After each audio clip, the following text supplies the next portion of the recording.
already finished. I didn't use one. There will be one next time. Okay. There's always next time. Yeah, talking about the business of yoga. I usually wake up at 3 a.m. I do sadhana, and sometimes I go into a nidra state at around maybe quarter to, sometimes 5 o'clock, sometimes 5:30. So, sadhana means I do my yoga practice when I wake up. Usually involves breathing, chanting, meditation, other things. Anyway, so I was in a deep nidra state. You know what nidra is, right? Good. It's in your exam. Okay. So I was in a deep nidra state, and my spirit guides were talking to me. And when my spirit guides talk to me, we have like a conversation, like we're having a conversation now. And they're telling me, you should put up a business license in Bali. And I went up to them and I said, but I don't have any money. And they said, yeah, but you have friends. And if you and your friends group together, you can make something magical so your light can shine more. Okay, so this is like, again, it's tied into, really, we do yoga because we love it. I'm sure that there's no one here that wants to do yoga simply for the financial gain. Because I can see through you. Okay? And I pretty much know for sure no one is here. And sometimes, every now and then, I get someone like that inquiring into my course. Like when I have teacher trainings all over the world, sometimes I get emails like this. How much money can I expect to earn being a yoga teacher? From 18,000 to 40,000 a year. And I always tell them, and I always say to them, if you're only doing the course because you're thinking about the money, it perhaps will be better for you to find another job or another business line, because this one, really, the financial gains are not consistent for people like you.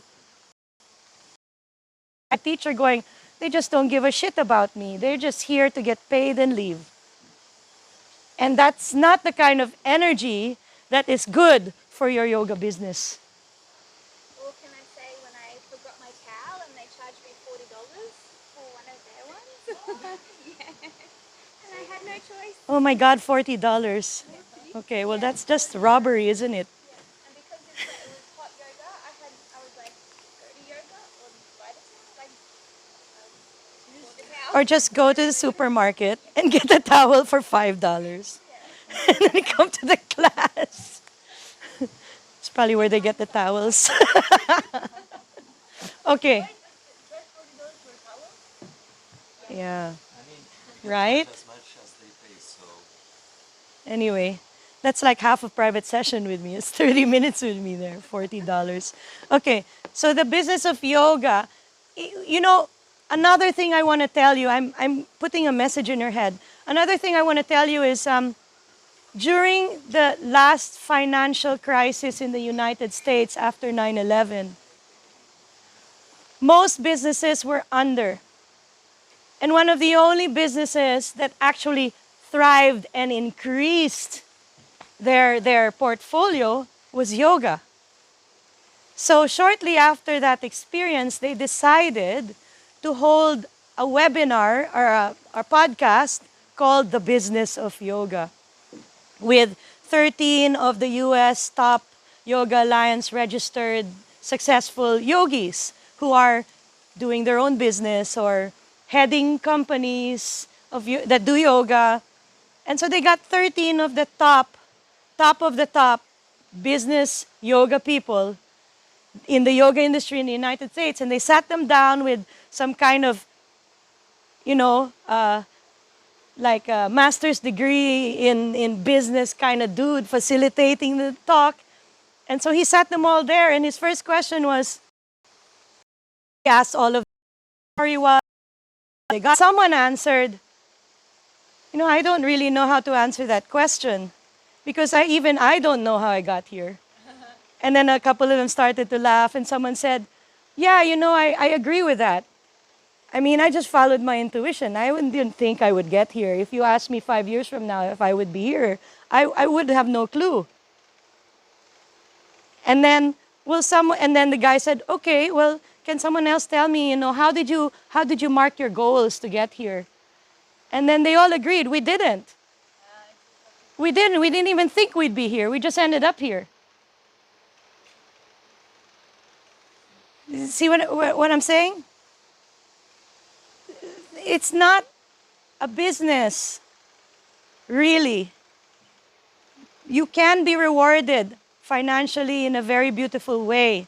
But if you're looking at it from a business point of view only, it's not going to happen to you because there's something beyond that that is guiding. And this is where there was problems in the webinar because everyone was going, the higher self is helping us because we are useful to the universe. And the guy was scratching his head going, well, this is not what I learned in college, Not applicable. It's not applicable to my left brain. It doesn't understand what y'all are talking about, weird hippie people. But that aside, that being said, there are still some sound practices that I can share with you from an experiential point of view of being in this industry since 2000. I started teaching yoga in 2000. I started training yoga teachers in 2009. Yeah? Because I had no choice. The universe made me teach yoga teachers. If you asked me 20 years ago, when I was managing a guru too, he works in Yoga Barn. Yeah. So if you asked me 20 years ago, I'd have no idea. No idea. We have a higher guidance. If your intentions are pure, will get you where you need to be. Where you need to be versus where you want to be. They might be the same. They might not if you don't know who you are yet. But once you know strongly who you are, they will line up. What we're going to talk about now is some sound practices that will help you once you know who you are. So the first thing really, which isn't in the business strategies, is know who you are yoga-wise. Who are you yoga-wise?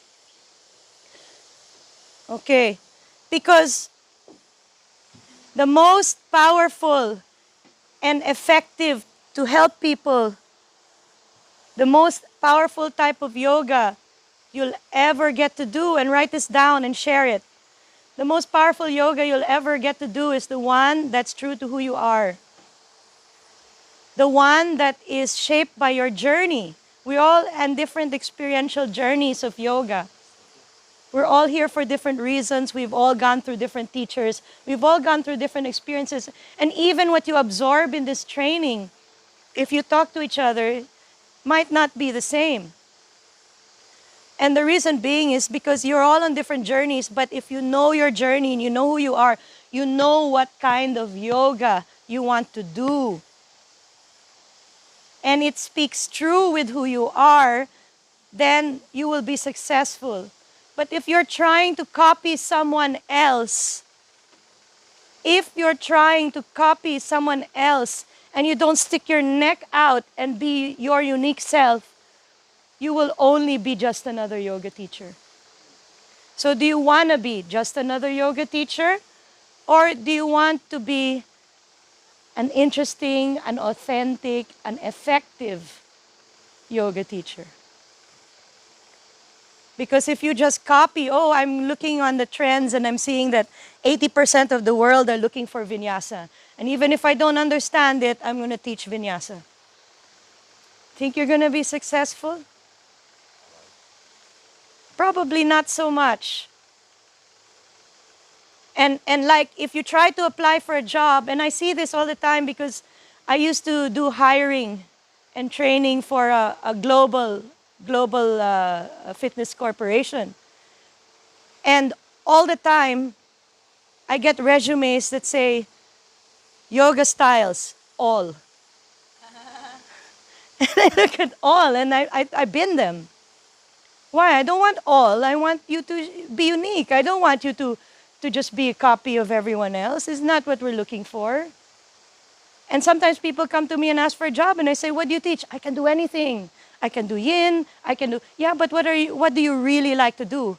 Oh, I can do anything. So which one do you really like to do? Oh, they're all good. Just another yoga teacher. Bin. Because you don't know who you are, you won't be that effective. And if I hire just another yoga teacher, no one's going to talk about the classes. They're just going to be just another yoga class. You want to be the kind of person that people talk about. Oh my God, went to this class and it was so amazing. But you won't get there if you're not yourself. Okay, so once you know who you are, then you can start doing what niche. So now we're starting to sound like business people.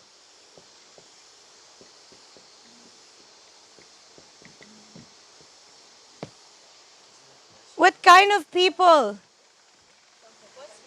Niche is like part of the segment of the market. Which segment of the market, so I'm talking like a business person now. Which segment of the market you aiming for? All, the whole market? Well, there's only one of you. If I had 7 other yoga teachers that were as passionate as me at what they do, we could probably cover the market and rock it. I'm just one person. So which part of the market do you really want to touch? Let me give you a story about that. Let me give you a story. Oh, I like that. Sometimes destiny doesn't give you a choice. I'll give you an example. I have a student named Candice. She lives in Vancouver. And she did 500 hours with me and the 200-hour Kriya training. So she has 700 hours with me. Then she did, she had to go back home to Vancouver. And when she got there, the first thing she tried to do, because she's quite experienced as a yoga teacher, was apply in all the yoga studios in Vancouver. She applied in all the yoga studios. She did all these free sample classes all over the place. No one hired her. Couldn't find a job. The only offer that popped up was teaching yoga in a home for old people. And these people are like 60, 70, 80. And she used to do vinyasa flow. Right? And now her only gig is teaching 60, 70, 80-year-olds.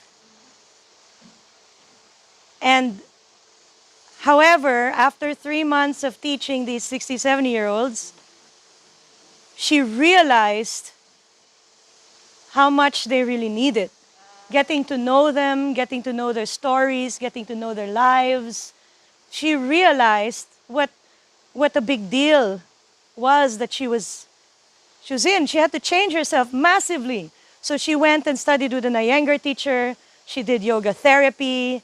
She did all this fascial release. She did all these like emotional, life coaching stuff. She completely transformed herself because of the need that she saw.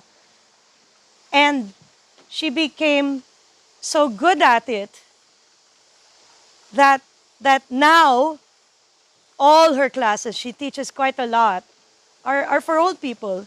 And she's writing a manual, and I'm helping her for teacher training in yoga for the elderly. If you ask her, when she was in Dubai teaching Vinyasa Flow 5 years ago, if she'd be teaching old people and writing a book on it, she'd probably laugh.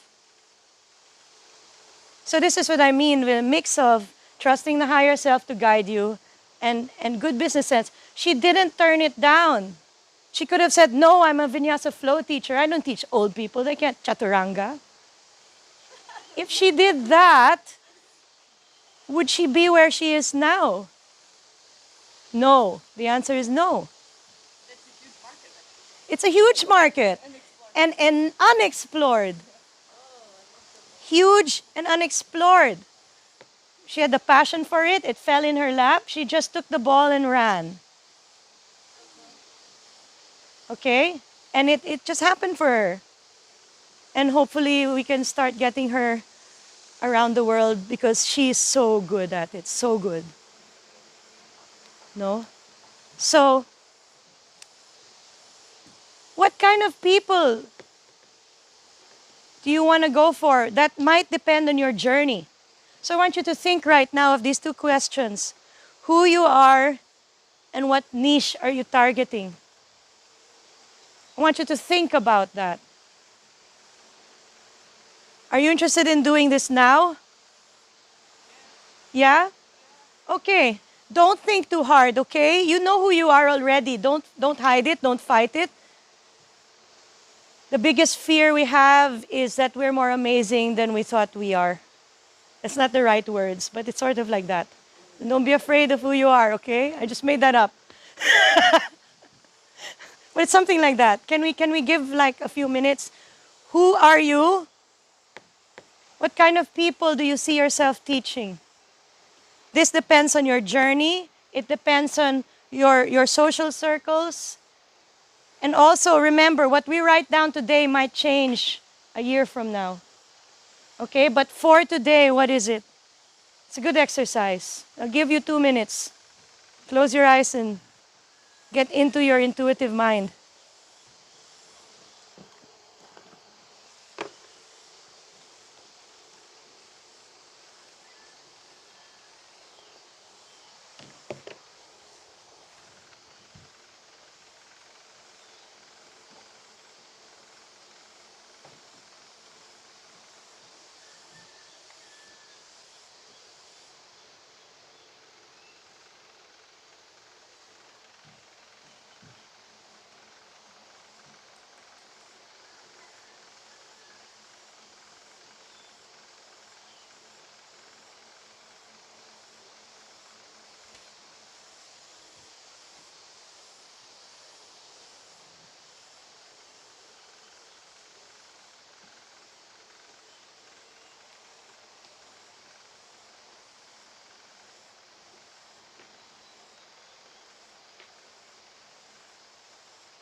Okay, 1 more minute of thought.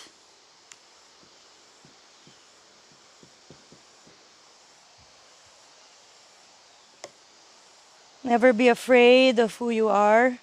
It is your strength.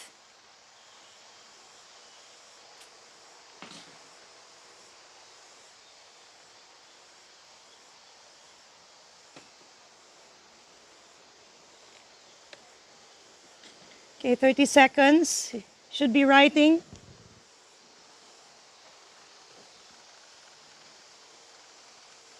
After this, let's just have if maybe we can get a few people that want to share. Just, you know, 2 phrases. Don't give us your whole backstory. We just want 2 phrases. Who are you? What kind of people do you feel you want to be teaching? Let's start over here. I think the yoga in me is 100% is Kundalini, but we haven't been doing that. It's okay. It's okay. Sure. So Kundalini yoga is kind of my passion, but You should have gone to MTT. Maybe you can now since we're all stuck here. strength, yin, Yeah. flow, Yeah. everything. And I think my niche would be definitely mums and people starting on their health journey, people who are just beginning, women 40 and fierce, like Yeah, that's great. So your the your niche would be the one that you can speak to best. You feel you can speak to best. There's definitely a lot of room for like women's classes, Even women and children. women and children. Yeah, I can hook you up with my friend Carla who does like family yoga, and it's very inspiring to get women and their kids doing yoga together. It's really cool. Dads. And dads or dads and their kids to do yoga, like family yoga. It's really cool. Yes. For me, it would be business people. Okay. So I have some ideas already. I want to implement yoga nidra in my company. Wow. That's amazing. They probably need it. Yes, and maybe depending on my energy, a couple of days of ashtanga in the morning. Yeah. Another thing that maybe on the weekends is what they need. Maybe if they can show I up. want my free weekend. Oh, you want your favorite? Oh, in the evenings. I think for business people, Ashtanga would be in the evening. Really? Yeah. Not for Well, me. now you know You what don't time think to so start in the doing Not for morning? me, at least. Ah. I need to wake up in the morning. Oh, I'm just thinking that from what I've seen, business people like I said, I work for a company, and business people only came after 7. Ah, yeah, but we don't have any meetings before 8:30. Okay, just to let you know though, business people only come after 7. Yeah, yeah, They're lazy to come and work out in the morning. yeah. This is true. Yeah. The only thing I see is that in Switzerland, people have to put the kids at school very early. Ah, yeah, and so they're going to be going to school first. Yeah. Let's see. See how it goes. Thanks Just for the advice. just think of my advice, because all countries, all Southeast Asian countries, all Middle Eastern countries. I don't know about Europe. I don't have the market there, but business people only come after 7. Yeah. Okay, I'm giving you some of my experience. Yeah. In my head is fitness yoga. Mm-hmm. Something like vinyasa, but will be there more fitness. Beautiful. And yeah, I want to do it for young people, for more younger people, Yeah. which really need change in life. Beautiful. So Yeah, and there's a lot of demand in fitness studios for yoga, but they don't want it too spiritual. They just want to work out. And that's beautiful because you're getting more people to do yoga by, I worked for a fitness company for like 19 years almost. Not that much. I'm exaggerating. Okay? A long time. And what I found was that you reach a lot more people because not everyone will go to yoga studio because they'll be like, well, yoga's not my thing. But if you have yoga in their gym, they'll give it a try because it's there. And then you get them into yoga. So you're getting more people, like you said, new people to do yoga instead of fighting over the same people that go to the yoga studios. So sometimes your market is one that is untapped, unexplored, no one is reaching. It's hard to be fighting over the same guys. Like all these yoga studios, they're all fighting over the same people, the yoga people. Well, why don't we try to reach non-yoga people and get them into yoga? That will be more effective for the world than fighting over the same people. Yeah? I'd go for the teenagers probably. I like to do yoga that is balancing. So it would work for like, I don't know, the late 30s, 40s group because they're a lot in their head. They have a lot going on. Mm-hmm. And back to their bodies and bring balance that way. And teenagers, younger Yeah. ones, because they can't go to the gym yet. They're Yeah. too young, but they have so much going This is on. an untapped market. And it would be really helpful for them to That's reconnect with their that's an untapped market, like the early teens. And also what they need is, it's a pretty dark time in people's lives. A lot of emotions, a lot of changes that they need some sort of stabilizing factor, some sort of grounding factor, a release for their emotions, a positive release, you know. And there's a lot of, that's an untapped market, and it's a growing market as well. Yoga in schools in general needs to expand. And the more teachers are able to get their schools to accept yoga as maybe a fitness alternative. If I make it to principal, Mm-hmm. I That's the thing there, right? you there will be yoga in my school. Yeah, because it can help so many people. If you don't want them to grow up like us, give them. I'm, I'm not saying that we're bad. I'm just saying that if we did yoga when we were 12, how much better would we be now? Know what I mean? Instead of waiting till you're 20. If you did yoga when you were 12, how much better would things be for you? That's what I meant. Okay? Yeah, I've noticed the few teaching sessions that I gave. I really like to adjust people and have smaller groups and have very personal contact. Awesome. And Yeah. for example, my dad has a lung disease, so his doctor sent him to this sort of gym class for people with the same disease. Oh, They do bikes, but huh? Oh, sorry. And instead of doing like just bike things, you can do so much with yoga, I think. yeah, so or she's breathing. talking about yoga for therapeutic reasons in small groups of people with the same ailment. Like, for example, lung disease, Yeah, or people that had high blood surgery or pressure, something as well. post recovery. Yeah, So that would be a yoga therapy degree. So if you're interested, who's interested in yoga therapy degree? Yeah, this is around 800 to 900 hours of yoga instruction. And there are a couple of really nice courses all over the world that will give you this, but usually it's chopped in pieces that you do like a week, and then you come back later to do the next week. So it's around 800 or 900 hours. That's a different, this is not under Yoga Alliance. There's this like world registry body for yoga therapists. It's a different degree.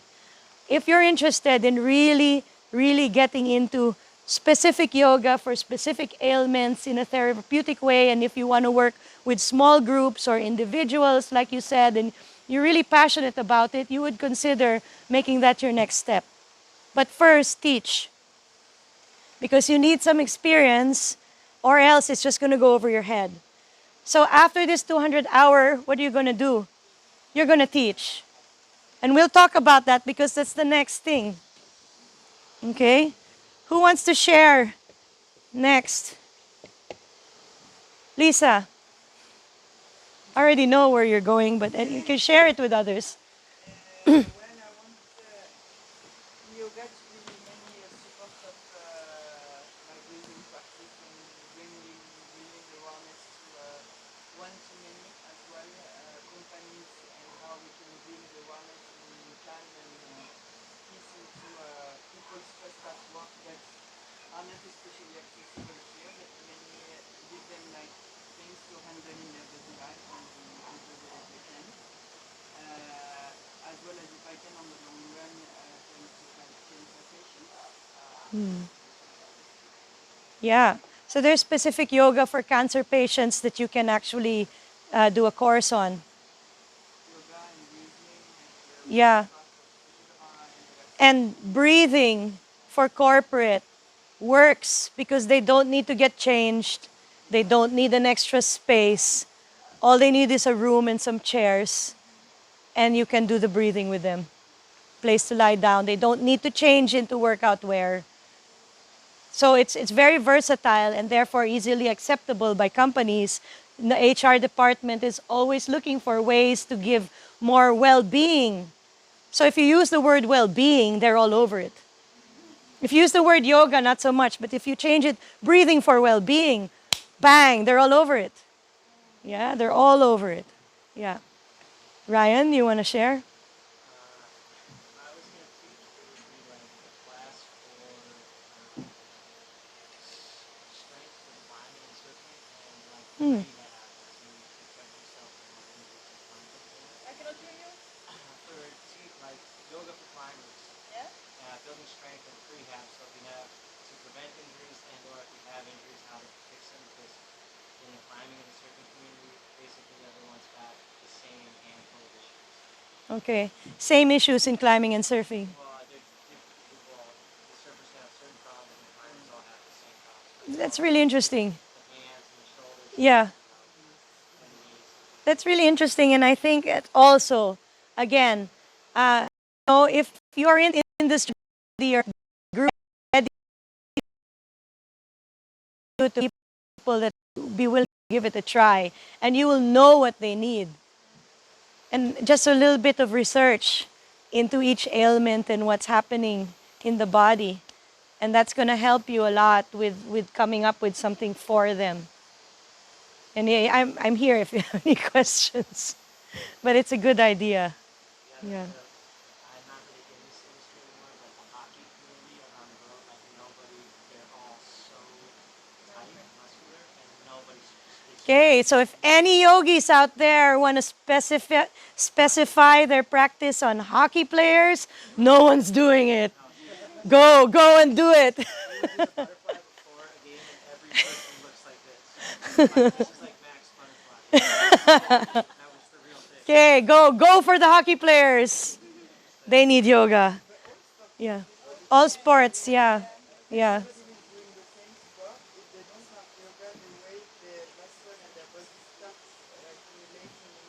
Yeah. Yeah. Yeah. Yeah. Even at home, they did yoga with rugby league, but then they made a big joke about it on the footy show. Okay, here's a little thing. If you're gonna go for certain sports, don't call it yoga. Call it like stretching rehab with mindfulness. Mindfulness, stretching rehab, that'll fly. Use the word yoga in some segments of the population. I'm sure the surfers and climbers are okay. But if you do the rugby players and you call it yoga, they'll probably get picked on. Because yoga's for girls.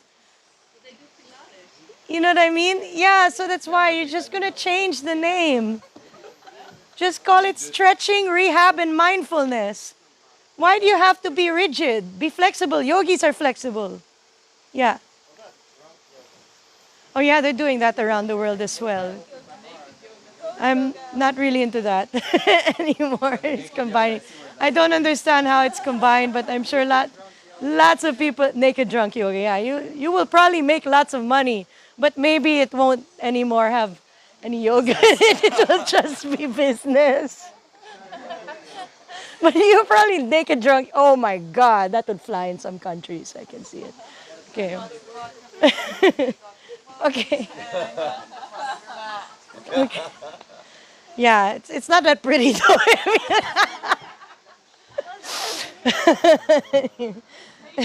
You'll probably have to hose down the floor afterwards. You just hose down the floor with bleach afterwards. So going back to the house of home. Okay, let's move on. Yeah, we're alive. Would you like to share? I want to teach to teenagers and young adults and something like Ashtanga or power yoga. Teenagers and young adults really resonate with a strong, challenging practice because they're at the time of the life when they're trying to prove themselves. And I want to like make them lead with a little nugget that they didn't think about. That's beautiful. It's the yoga sneak attack. You know, you give them what they want, but you also give them what they need without them knowing it. That's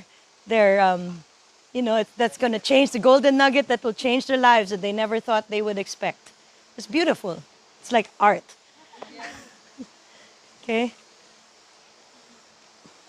want to teach as well teenager and young adults, maybe for my own style in a dancing class Incorporating dance with yoga. Beautiful. that I use. So yoga and dancing are so almost similar. Yes, yoga and dancing are almost similar. And when Yes. they master right Yeah. that, then they are much better in dancing. Yes, dancing helps with flowing, and yoga helps you be a better dancer. So it's a really interesting, again, another segment of the population that will probably appreciate yoga. Yeah. Yeah, I also want to go for teenagers or younger I was thinking maybe about rehab or something. Rehab, yeah. Because maybe that's why I don't like my body. I needed time, and I think it's really cool if it's like a therapy with shaking and releasing. Yeah, using dynamic meditation and yoga. Yes. Yes. Doesn't have to be just asana. Use the other modalities. And also something for calming and like to help them that they be more aware of the body and step by step to know them better and Yeah. That's great. And that's they need it. Teenagers need to accept their body. Yeah? For me, I like small group and yin yoga, hatha, more slow down.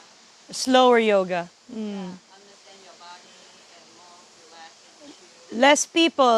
Less people master slow yoga.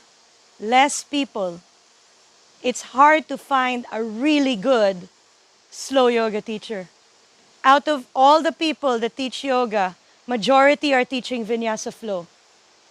Only a small segment of the yoga teacher population can really nail a really good gentle yoga class.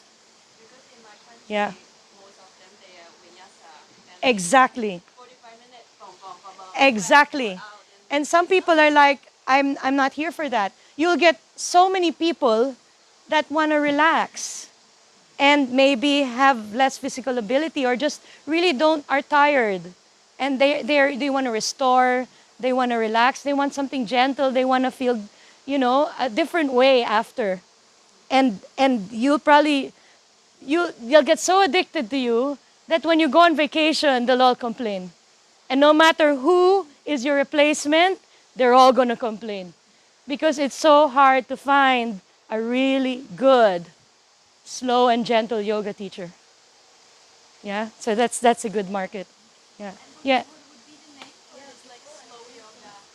You can call it a gentle flow or a restorative yoga or a yin yoga, relaxation yoga, or like slow flow sometimes. Depending on what your community will understand. Okay, so you look in the yin modalities, you look in restorative modalities, incorporating, very slow-paced class. Yeah.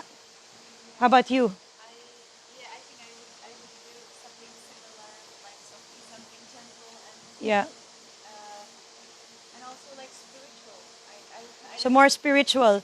Yeah, if you really feel the spirituality of yoga, and if you're able to inject it into your class, you're going to attract a certain clientele that want this spiritual element. And they're very choosy with who they go to. They're not just going to go to anyone. Because there's a segment of the yoga population that believes that's not yoga, that's stretching. Yoga, if you want to call it yoga, it's got to have certain spiritual elements to it. There is a segment of the population, they're very picky with teachers. So you have to first live it. You cannot just fake it. You need to live it. Because they have a higher sense of intuition than the other population. They can smell it if you're fake. So if you're going to go for them, you've got to really be authentic. And I think you are. So I think you'll be able to do a good job. Nord, how about you? I feel that very different. There is no Jajasha in this case. I'm basically thinking of myself and then building everything for myself. And if there are people like me, they will benefit. Well, who are you? I feel myself as kind of distanced, anxious, sort of depressed person, and It's a therefore big market. Big what I'm market. doing is for. I guess absolutely, I agree. It's a I big have market. my sister, and I see her. What I want to instill is, first of all, a sense of oneness with other people. So I would think of practices that engage not a single one practice, but like partner ups, Yeah. eye gazes, Yeah. yoga asanas. Now you need to find an interesting name to call it without using the word depressed or anxiety. I'm thinking of that for sure. And you think of what do the I was It's like this was going through my mind. The Yeah. literal words like feel good, the release and peace thing. Like this. Yeah, because you want to use words that they want. Absolutely. And instead of saying this is for yoga for people that are anxious and depressed, no one's going to come because then, but 80% of urban society is anxious and depressed. So it's just, you get the right, naming your class. Nowadays, we're in the age of branding. So giving your class the proper name is really important to attract people to it. So instead of like yoga for anxiety, yoga, no one's gonna come. Yoga for fat people. It's like no one's gonna come. Fat Yoga like for people weight. yoga. Yoga for first timers. No one wants to admit it's their first time. So you've got to find the name. It's not labeling who they are, but showing them what they want. So when you name your class, the name has to be what they want, not who they are. Curvylicious yoga. Right? It's you got to think about, and it has to be a positive thing, not a label. So the word that has been in my mind was about connection, connectivity, something that connected us. Yeah, keep on going that way, and then one day the inspiration will hit. So, after our first teaching practice, I just realized that the whole purpose of me becoming a yoga teacher is Shavasana. Shavasana, Because beautiful. it's the perfect part where you can plant seeds and you just like go deep into, for example. It's like very interesting. So like, for me that would be kind of the way how to change the world. Yoga Nidra, change the world through Yoga Nidra. Amazing. Not yoga nidra though. 'Cause the idea would be Okay. like the power yoga. And with Ah. so they're like. Okay, so wipe them out first, Yeah. and then Shavasana them to death. Yeah, exactly. Oh my God, so many people. Yeah, so many people will resonate this. Like joyful party kind of thing. Because like also the vision is to spread joy and happiness throughout the practice, and then in the end like integrate this all and make Yeah. them think a little bit more about their lives maybe. What better? Sounds like a very interesting journey. Yeah, I think. Yeah. Also, Kit yoga would be something to do, and yoga and ecstatic dance. I think you need to narrow it down and do one at a time and see. If you have a lot of things that you like, you got to narrow it down a little, because if you spread yourself too thin and try to do too many different things, you're not going to be as effective. So choose one, really focus on it, or take two or three and combine them into one, so that your energy is in one direction, and then you'll be more effective rather than trying to be really great at three or four different things. Either you combine them into one or you choose one. Yeah. Anthony? Um, After this class, I noticed that we are like taking a lot of time, uh, doing like a lot of asanas to get into a meditating point. And we learn that when we stop breathing, we get into this meditation. So I like to bring the yoga underwater. Wow. Yeah. Something which is like straight away getting Because meditation. you're going to have to hold your breath. You hold your breath straight away and you're getting into this meditative state. You're right. And you can bring it like really deep if you after get advanced and try to practice it deeper. And then it's just like freeness. What would really be beautiful is you do some pranayama above the water, and then you drop into the water, and then We did like Surya Namaskara A into the water last time, and there's plenty of exercise. this is really fun, yeah? You can focus because you're holding your breath. It's beautiful. It's on the free diving. And again, yeah, combining free diving with yoga, and how the two can work together, how you can come up with a completely different experience, which I believe is amazing. And you could even do it also with scuba diving on a different level, but I mean, I have tried because I like both, right? And doing stretch scuba diving, it's amazing. You can do so much more. It's really hard to combine them. It's two different philosophies. One is breathing, and one you're not breathing, and it's more mental. Yeah. Different topic. It works Yeah, this is really cool that's come out of this. It's really, really exciting. So is that what we're doing tomorrow, all of us? So in the pool. His class is in the pool. Actually, I don't know yet Okay. because before I was thinking, okay, when I go and travel somewhere, I can just do some course and just make a little bit of money. But after this class, okay, and it will be completely different. So actually now I don't know. I really have to think. Not knowing is also good because if you don't know and you're just listening to life, it will come to you. And sometimes that's better than planning it intellectually in your mind. So keep yourself open and be okay with I don't know because the knowing is coming. Finally, For me, I don't know that yet. So I think I'm gonna start teaching my friends first to train. yeah. Then maybe later, like teaching to doctors to make them release the stress, or my patients. I don't know yet. Like maybe. That's great because this leads us to the next point is oh yes, Hanan. Yes. So I thought for Filipa, before when I came first lesson with you, especially with yes. you, I didn't think one day I need to teach. But now I changed my mind because I'm because I'm proven Yeah. and I can help my age, not less or more. Yeah. Yeah, and I feel a very good degree. Yeah, that's my. Mm. It was my problem. Yeah. But I'm feeling very well Yeah. and I I was forget something and I Okay. asked myself why I Okay, okay. forget Okay. but now I'm better So it maybe yeah yes. so I can make Yeah, if it helped you and you know how to help others your age in your country or in another country where you're in, yes from your point of view, this is we need more people like you.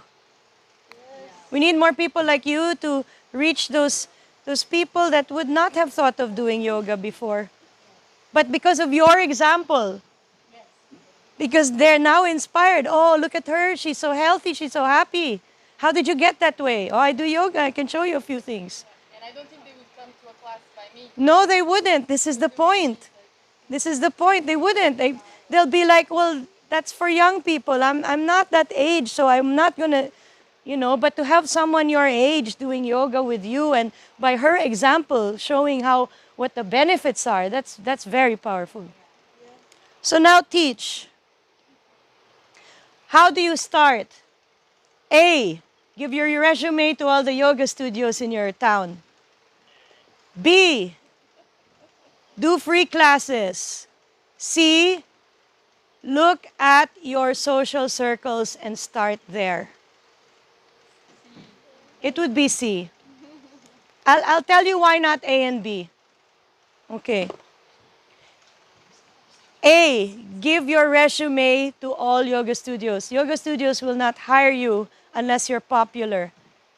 I'm a yoga studio owner.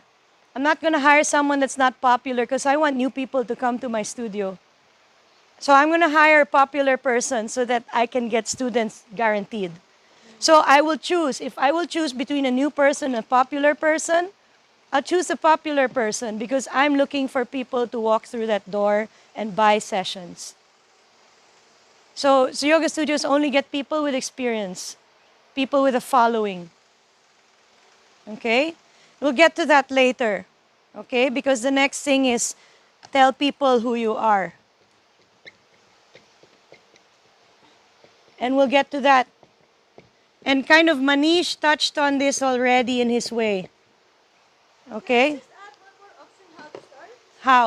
Like this is especially for the travelers that you could just go and like volunteer because in like so many places they look for yoga teachers and the quality doesn't have to be like super high, it's just like some hostel people showing up. Yeah, volunteer if you're a traveler. That's good. Again, it's part of look at your social circles. Yeah, yeah. Yeah, it's part of, because so let's go to A. A, don't submit your resume. If I see on the resume I'm managing for a club, and I see on your resume you have no experience, you just graduated, bin. Straight away. Unless someone comes up to me, one of the yoga teachers comes up to me and says, "Oh, my student, she's been working here she's been in my class for the last 5 years. She just trained to be a yoga teacher. Can she assist me in my class? Because she knows my style and I'd like her to cover me when I'm gone." And I'll be like, "Yeah, sure, she knows your style and everyone likes her. Go ahead." That's C. Okay, that's C. So your social circle, you work out in a yoga studio. You go to one person's class. For a long time, they know you. Everyone knows you. You've just done teacher training and you come back. This teacher is proud of you and supports you in your journey. And therefore, because you're already there, if they get caught in traffic or if something happens, they're going to call you and say, "Can you do the sun salutation for me? I'm going to be late." So what are you going to do when you get back home? You're going to talk to these people, these teachers that you're already in. You've already been to their classes. You're regular in their class. And you're going to say, "I just graduated from my yoga teacher training. Maybe if you need help in your class, you can ask me, and I would love for you to mentor me. And I'd love for you to take me under your wing because you're my favorite yoga teacher. And maybe I can help you out when you're absent."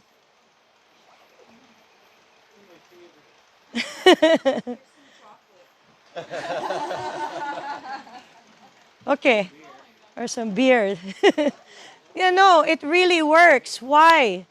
Because word of mouth will work better than a piece of paper. And so if that teacher comes up to the manager, just like what I said, and said, "I'd like this person to cover me because they know what I do and they can do exactly what I do. No one will complain because I'm gone." And they're like the star teacher. The management will say, "Yeah, whoever you think will keep these people in the room and from complaining, just make sure that you bring it when this opportunity arises. Don't blow it. Because once you blow it once, you're done." So in the meantime, what are you doing? You're teaching your friends, you're teaching your neighbors, you're teaching whoever you can get a hold of to do a class with you. Will you, A, for the first 2 months, just do all your classes for free and just advertise free classes? That's great. You will get a lot of experience. But hopefully you're leaving that town soon. Because if you live there, no one will want to pay for your classes. Because once you give a free class, you can't say 2 months later, "Now we're going to charge," because no one's going to show up. So if it's going to be a free class, know it will be free and it will always be free. And if that's good for you, keep going. I have a student that only does free classes. She's very, very wealthy because she married this guy that makes surfboards for all the surfing companies in the world. She makes the surfboards for all the surfing companies in the world. And they have a factory in Dubai, of all places, because it's tax-free. They've got a really good gig going. They live in a huge house. So she's like, and she does yoga for men. She doesn't do yoga for, she only does men because she feels that they're marginalized in the yoga community. So a man walks in a yoga studio and there are, 15 sexy women and they're this awkward looking guy that, it's quite uncomfortable. And so she does men only yoga. And the beautiful thing is she's like, "I'm offering this class," and they live around her. They're all the CEOs and all the businessmen and everything that lives in her posh community. And they all come down to her house 3 times a week, and they do yoga, and she does a yoga class specifically for their issues. And they're really committed, they're really into it. They all have a group shirt with, they got the shirts made and they're really motivated to do yoga.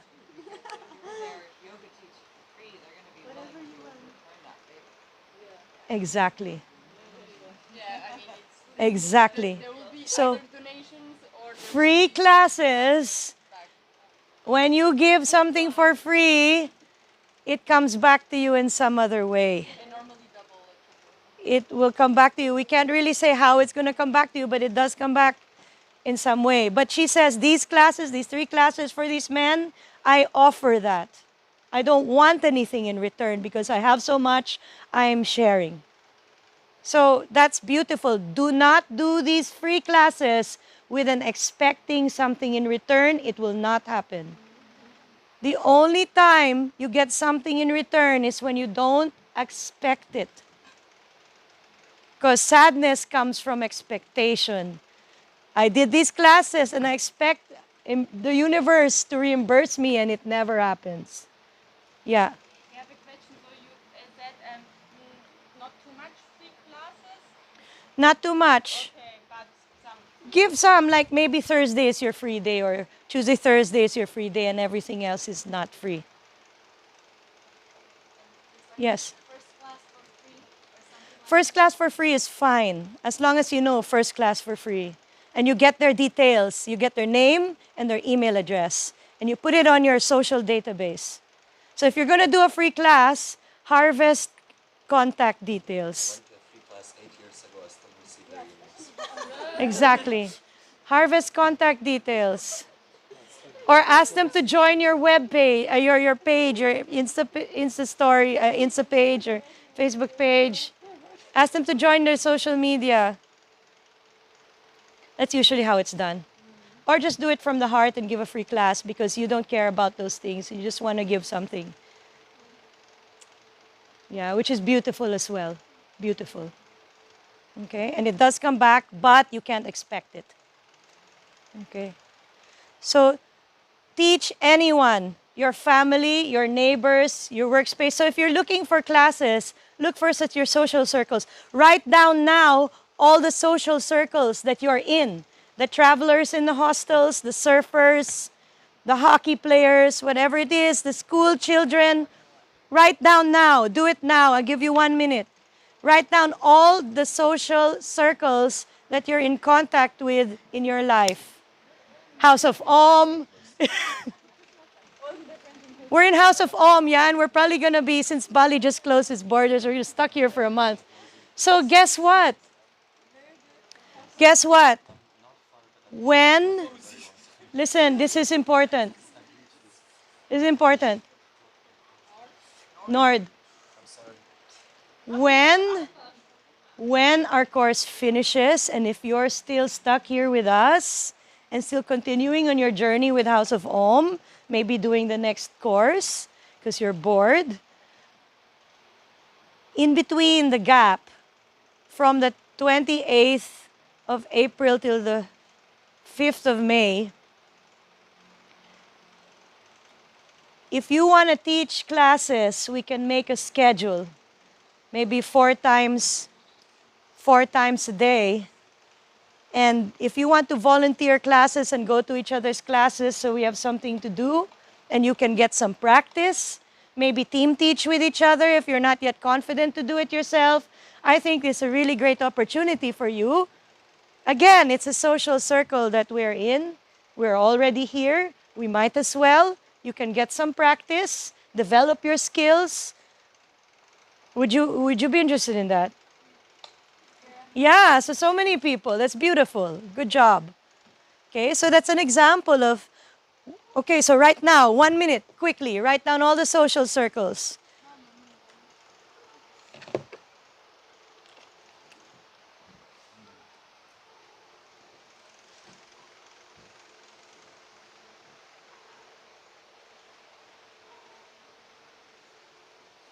Maybe you already know, so maybe you don't need to write, but there might be a few that you're missing.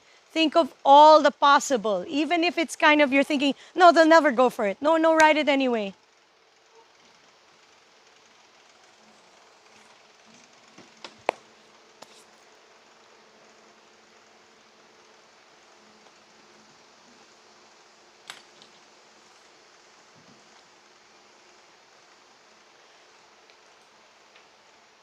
You know what? You know what the number one attitude to have to get these people to try your yoga? Enthusiasm. So you've shared with them how, or maybe they've seen for themselves through your example and how you're looking and behaving now, how much yoga has helped you. And you just strike a conversation. It's a normal conversation. Oh, where have you been? You're just glowing. What have you been doing? And you'll be like, oh, I was just doing yoga for like 2 months because we were in lockdown in Bali and that's all we could do, you know? And they're like, oh my God, you know, you're amazing. Look, and then they're like, and then, yeah. And then you're like, well, if you want, I can, you know, give you guys a class if you're interested in trying it out. And they'll probably try it. They, you know, they'll probably try it. Yeah. Yoga donation, like sometimes you can, that's part of like a free class or a donated class that you're giving back. So maybe if you choose like a charity that you want to, you know, do this class on behalf of. Or you could like do yoga classes and say that it's not free, but it's donation based. So you kind of like With, don't ask for a certain. with donation base, it's quite tricky because a lot of people won't pay. If you're going to do donation based, call it an energy exchange. If you don't feel comfortable asking for money, you can say energy exchange. This is something I need to talk about. It's really important because there's something very big that gets in the way of most people's yoga journeys.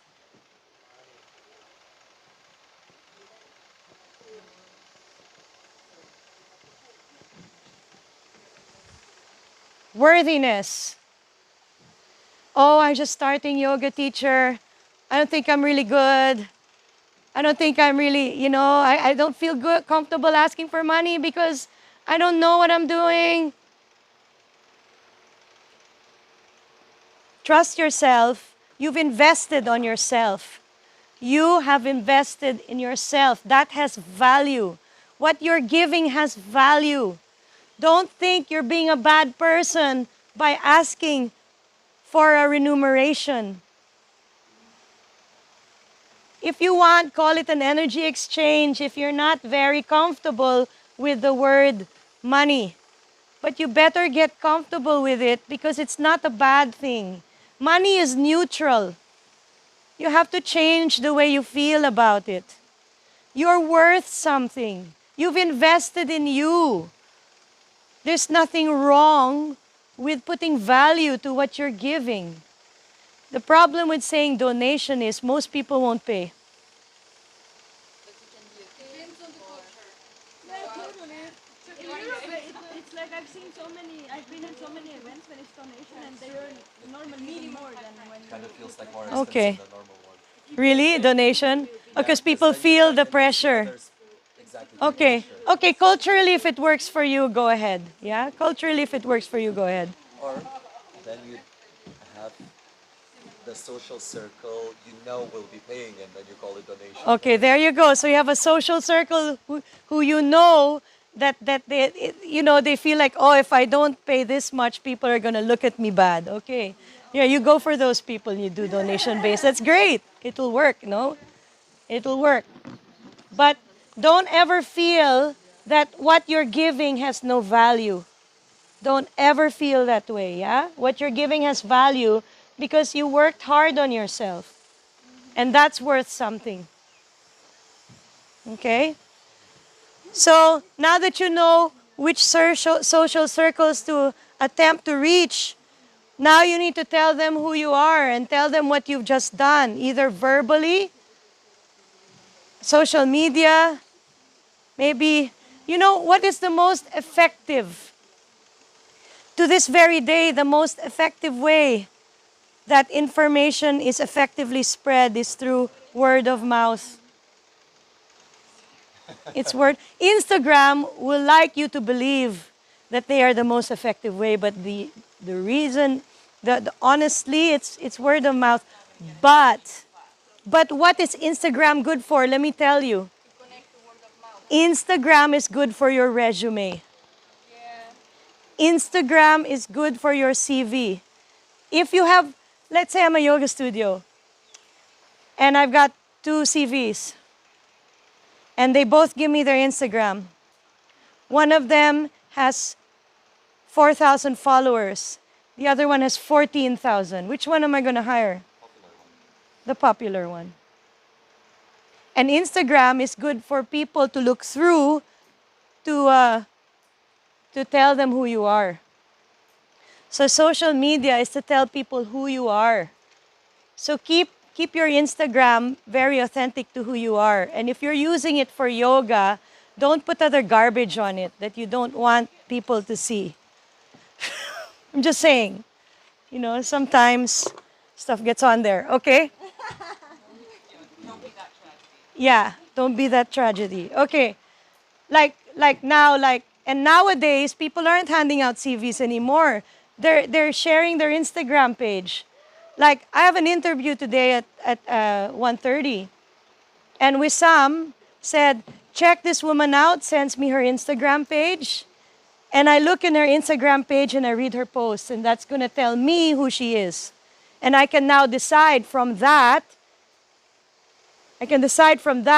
and how many followers she has and where they are in the world and what kind of content she's coming out with. I can tell what kind of a yoga teacher she is and whether I want to talk to her or not.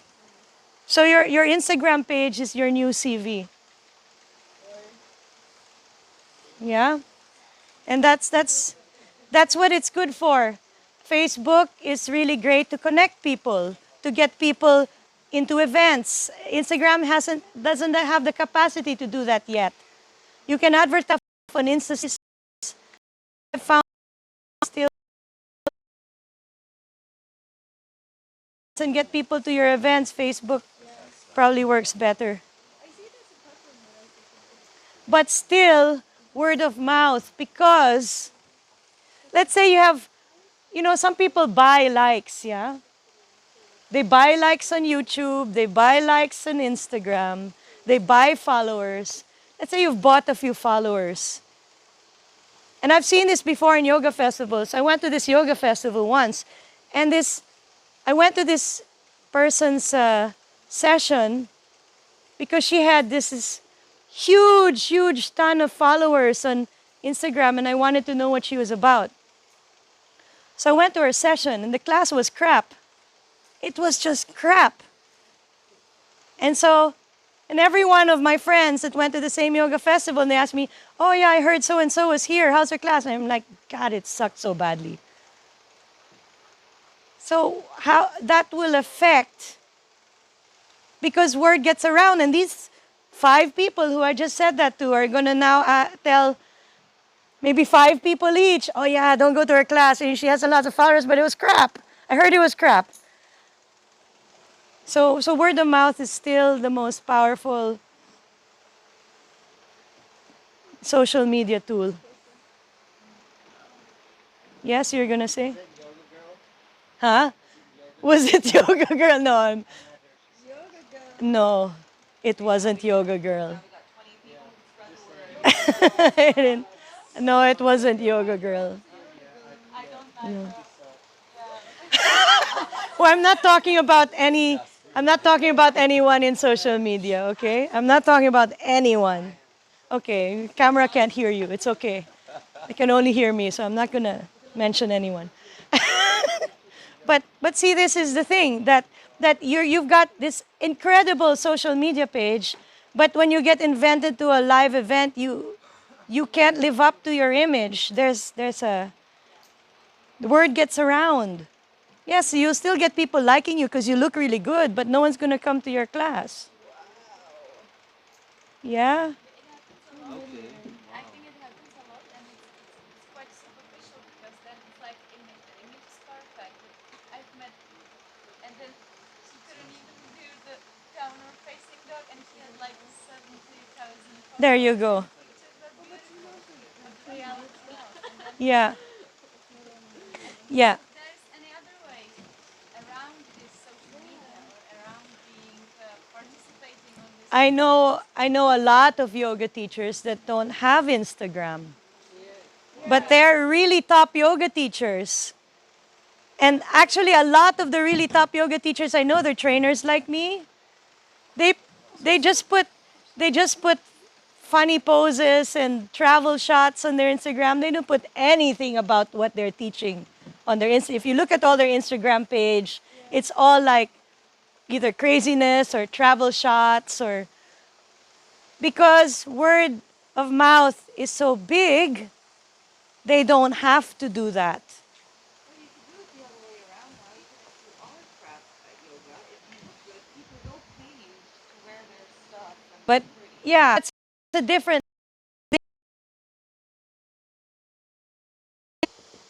yeah.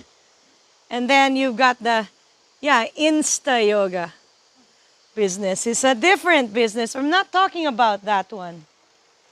I'm just not an expert at it because that's not what I want to do. I respect it a lot. I have a lot of students that are now influencers.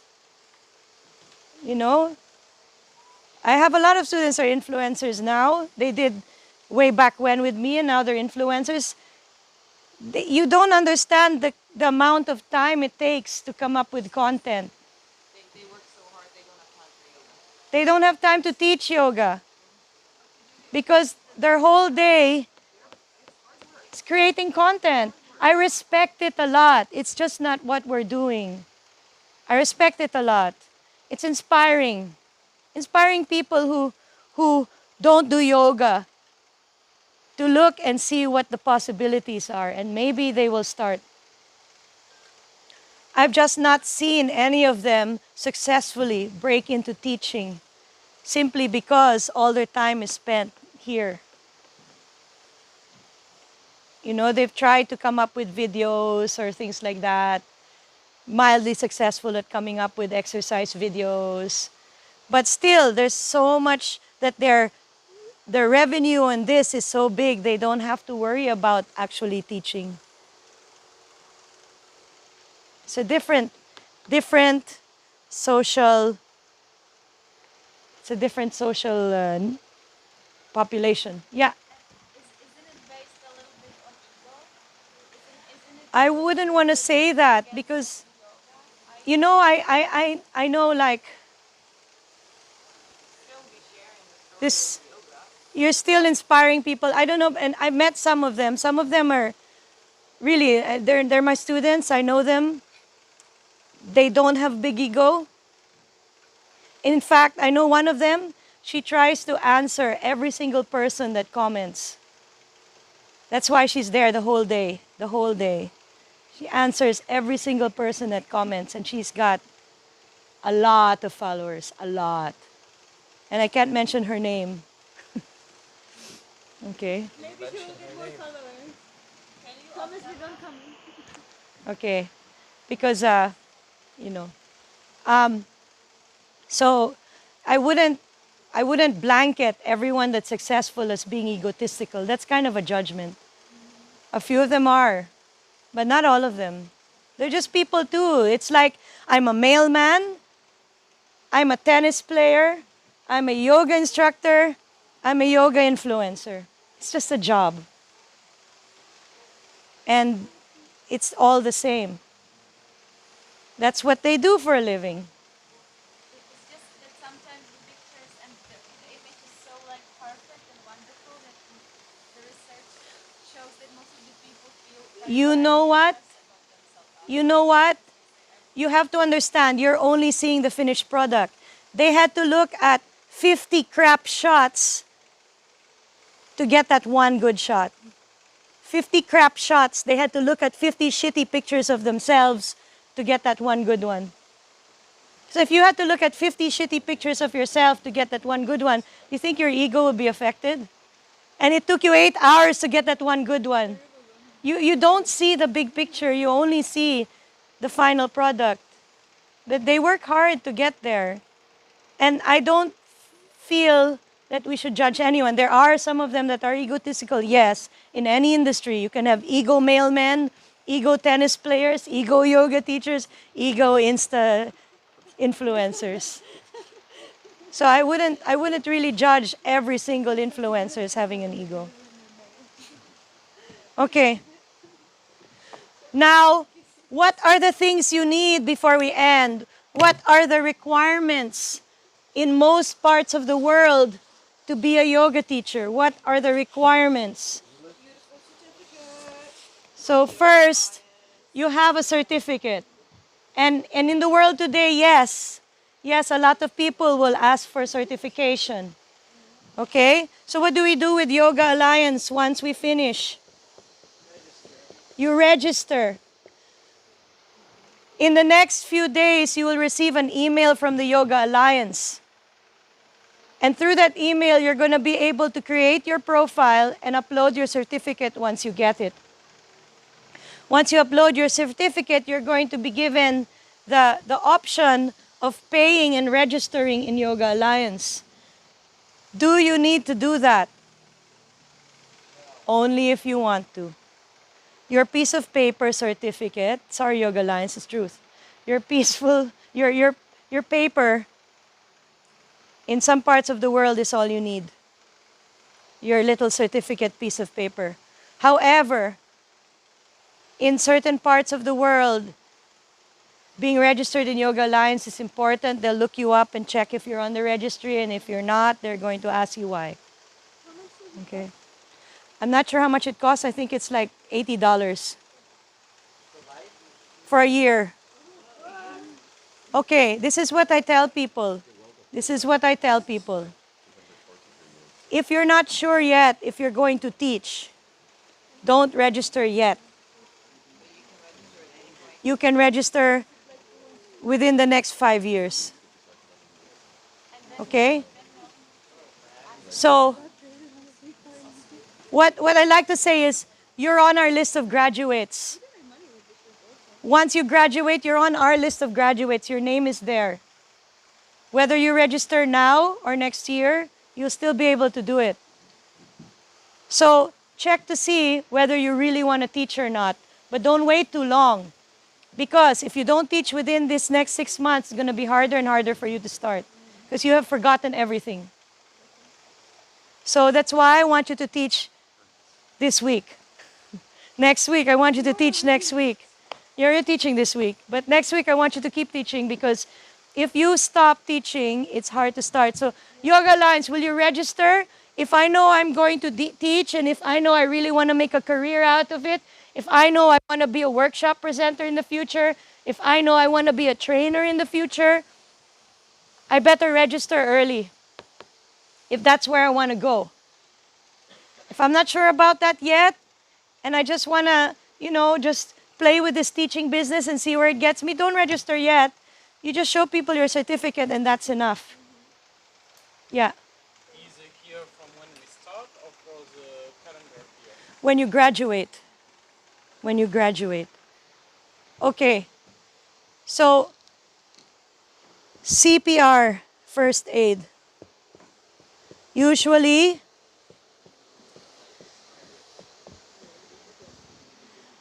most yoga studios around the world will ask you if you're CPR trained, if you have first aid training.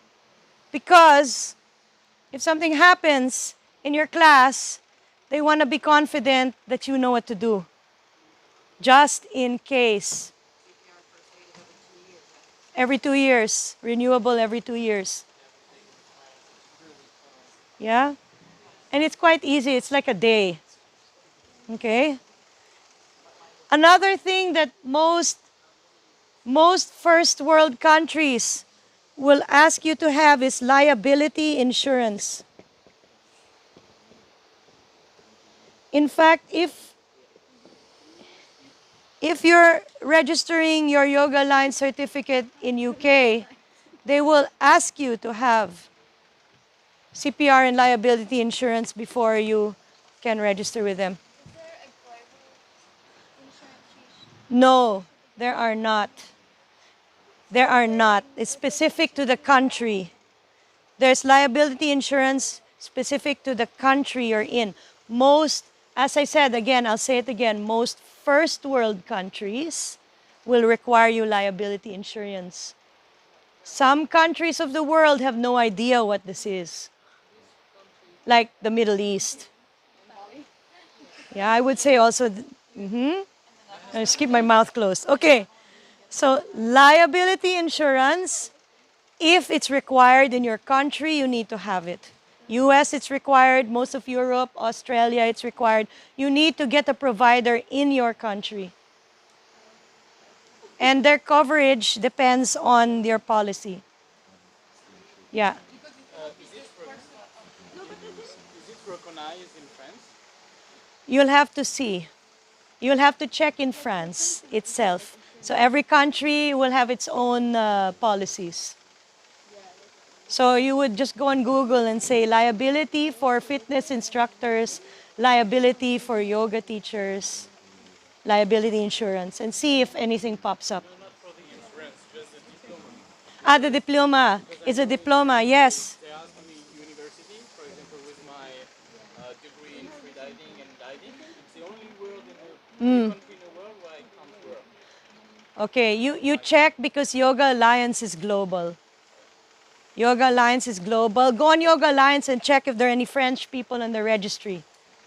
Then you will know. Okay, I'm sure. Like I said, in some places your certificate is usually all you need. Okay? Okay. So your liability normally needs to be specific for teaching?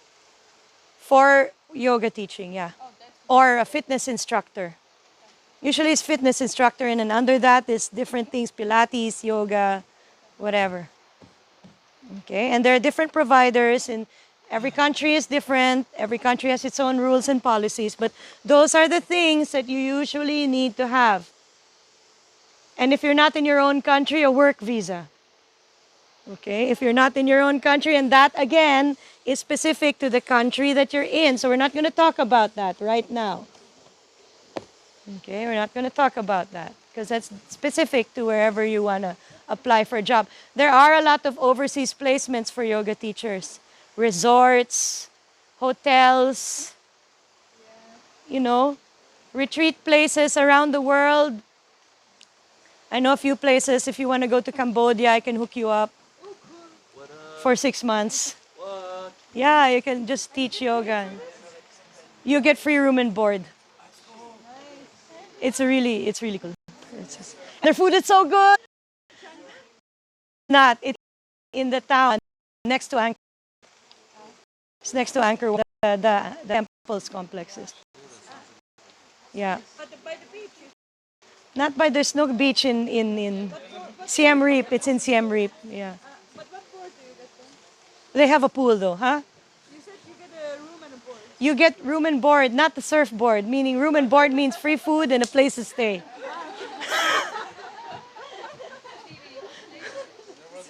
I can't mention it. Okay. So there's a lot of places in the world where you can volunteer and get free room and board. So if you're maybe in a place, Does that count for the hours then? yes, it counts. When you register in Yoga Alliance, you need to start writing down your teaching experience, your teaching hours. Whether it's a free class, whether you're teaching your friends or family, whether you're doing free yoga in House of Om, whether you're doing, yeah. In Yoga Alliance, there's a part when you can seek for a job, and they post also the job that you can look for. If you're not registered, can you look at this part or not? I don't think so. And the nice thing about Yoga Alliance is if you're registered, a lot of people look on Yoga Alliance to find teachers. They will type their city and your name will come up in the style that you do and the style you graduated from.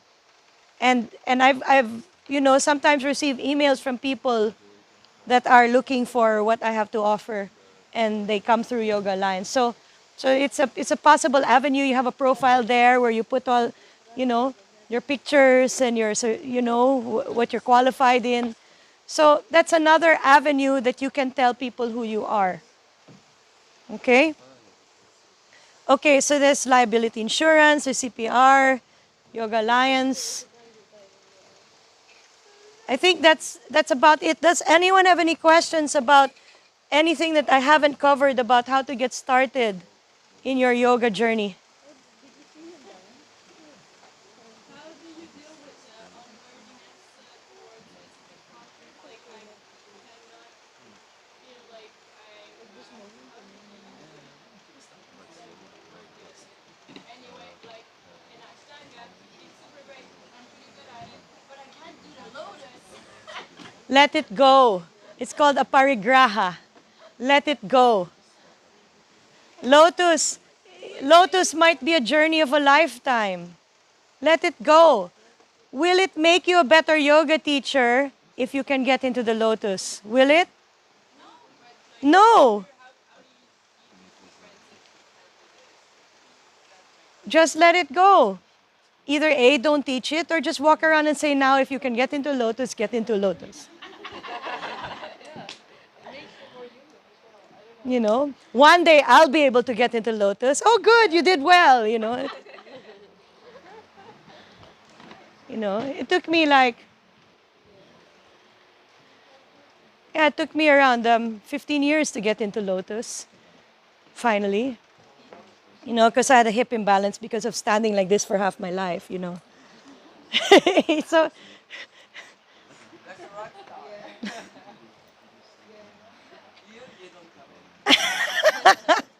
okay, any other questions? One more question if you want to ask. Okay. It's free time now. Enjoy. Namaste. Afternoon.